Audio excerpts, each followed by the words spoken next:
Now, just to give context to the ambush which occurred on the 27th July 2024, where a number of Russian Wagner fighters were killed, right?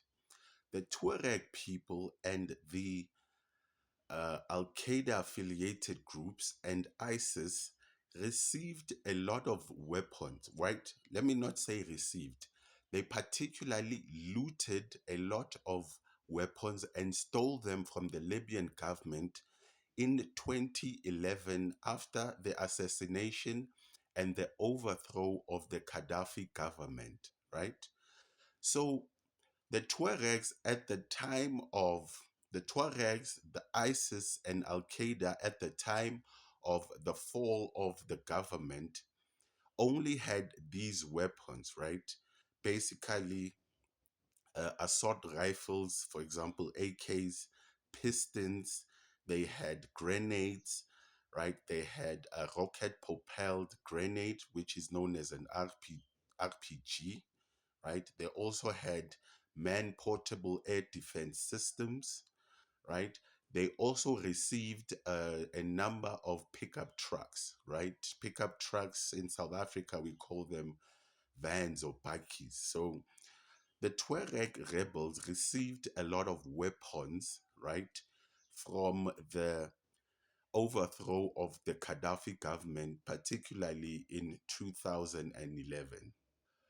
So this basically means that the Tuareg rebels, the Al Qaeda affiliated group, and ISIS, which is particularly causing instability in the Sahel states, really didn't have the level of sophistication or sophisticated weapons that was used in the ambush, right? Now, this is where the CIA and Ukraine comes in, right? As we all know, there has been a war between Ukraine and Russia for the past, I'd say, 2.5 years, and Ukraine managed to develop a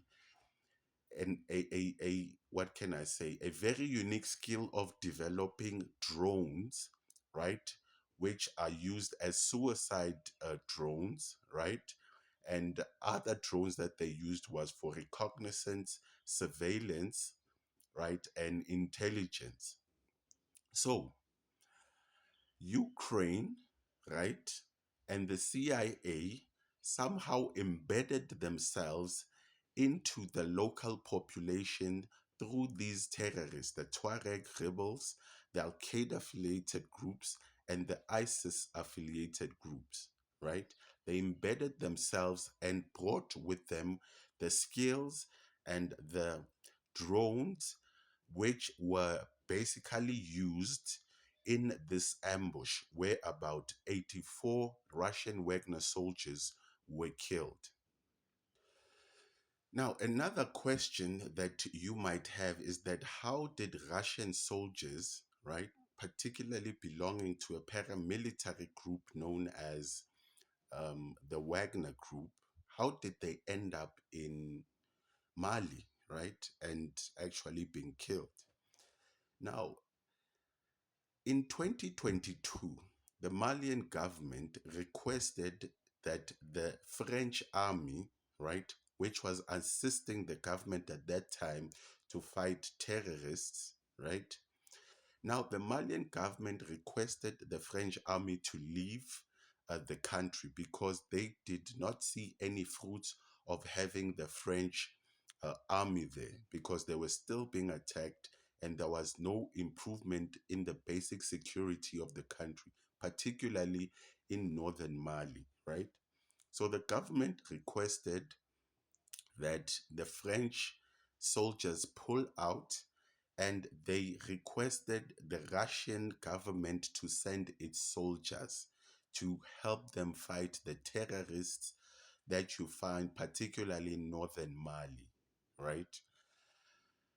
Now, when this happened, this is how the Russian soldiers belonging to the Wagner group were introduced in Mali, right? They came at the bid of the Malian government after the government kicked out the French soldiers.